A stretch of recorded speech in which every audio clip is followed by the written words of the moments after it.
विचित्र घर की कहानी।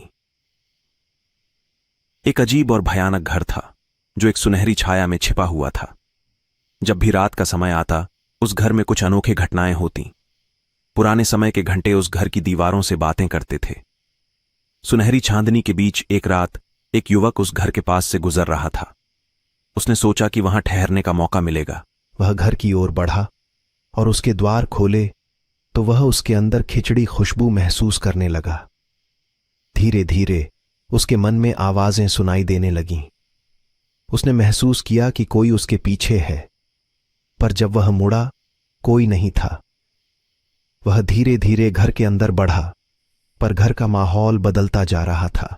उसने एक और कदम बढ़ाया और तभी उसके सामने एक पुरानी कुर्सी आई। वह उस पर बैठा और आसपास देखने लगा, पर घर में कोई और नहीं था। वह चिंतित होने लगा, पर एक अजीब सी शांति भी महसूस कर रहा था। फिर एक अजीब आवाज सुनाई दी। तुम्हारे साथ होने वाला एक खेल खेलते हैं। उसने चिल्लाया, पर कोई उत्तर नहीं आया। वह कुर्सी से उठा और भागने की कोशिश की, पर दरवाजा बंद हो गया। उसके सामने एक बड़ी आईना आया और उसने अपना चेहरा देखा। वह देखा कि उसकी आंखों में भूतियां आंखें हैं। उसने चिल्लाना बंद किया और अपने आप को संभाला। वह अपने आसपास देखने लगा और तभी उसने एक छोटी सी लड़की को देखा। ठीक उसके सामने खड़ी थी और उसके हाथ में एक खिलौना था।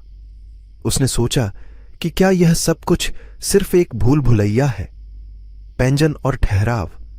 पर तभी वह लड़की ने अपनी आंखें खोलीं और उसने देखा कि उसकी आंखों में भी वही भूतियां आंखें थीं।